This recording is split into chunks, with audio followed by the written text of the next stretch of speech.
TNPSC எக்ஸாம்ல இந்த question ப்ரீவியஸா கேட்டிருக்காங்க.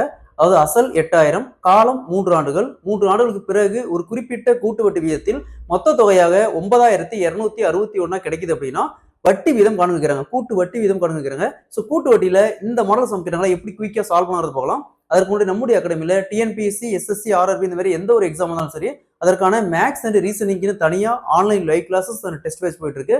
கிளாஸஸ் பத்தி வேற ஏதாவது டீடைல் வேணும்னா மேல இருக்கிற நம்பருக்கு கான்டாக்ட் பண்ணுங்க. கொஸ்டின்ல அசல் 8000, காலம் 3 ஆண்டுகள், 3 ஆண்டுகளுக்கு பிறகு ஒரு குறிப்பிட்ட கூட்டு வட்டி விகிதத்தில் மொத்த தொகையாக 9261 மாறுது அப்படின்னா வட்டி வீதம் காணுங்கிறாங்க. கூட்டு வட்டியில இந்த மாடல் சம் கேட்டாங்களா? ஃபர்ஸ்ட் என்ன கொடுத்துறாங்க? 8000. சரிங்களா? 8000. அதே மாதிரி இங்க 9261. நெக்ஸ்ட் பாருங்க, இங்க வருஷம் 2 வருஷமா 3 வருஷமா பாருங்க. 3 வருஷம். ஸோ 3 வருஷமா இருந்தா அப்படியே கியூப் ரூட் எடுக்கணும். 2 வேல்யூக்கும் கியூப் ரூட் எடுக்கணும். 2 வருஷமா தான் ஸ்கொயர் ரூட் எடுக்கணும். சரிங்களா? ஸோ 8000 கியூப் ரூட் எடுத்தோம்னா வரும் 8000 அப்படிங்கிறது 20 கியூப் பார்த்தோம்னா 8000. அதே மாதிரி 9261 அப்படிங்கிறது 21 கியூப் 9261. நெக்ஸ்ட் இந்த ரெண்டுக்கான டிஃபரன்ஸ் 21ல 20 போச்சுன்னா 1 வகுத்தல். இந்த ஃபர்ஸ்ட் வேல்யூ தான் வகுத்தல்ல போடணும். சரிங்களா? அசலுக்கான ரேஷியோ தான் வகுத்தல்ல போடணும். வகுத்தல் 20 இன்ட்டு வட்டி வீதம் எத்தனை பெர்சன்டேஜ்னு கேட்குறாங்க. எப்பவுமே எத்தனை பெர்சன்டேஜ்னு கேட்டாவே இன்ட்டு 100 பெருக்கல் 100 போடணும். சரிங்களா?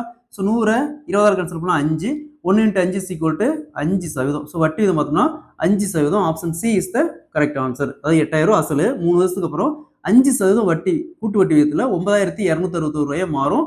Option C is the correct answer. இதே மாதிரி இந்த பாருங்க, அசல் 1000, காலம் 2 ஆண்டுகள், 2 ஆண்டுகளுக்கு பிறகு ஒரு குறிப்பிட்ட கூட்டு வட்டி விகிதத்தில் மொத்த தொகையாக 1210 மாறுது அப்படின்னா வட்டி வீதம் காணுங்க கேட்கிறாங்க. கூட்டு வட்டி வீதம் காணுங்க கேட்கிறாங்க. இதே மாதிரி இந்த சம சால்வ் பண்ணிக்கிற ஆன்சரை கமெண்ட்ல போடுங்க.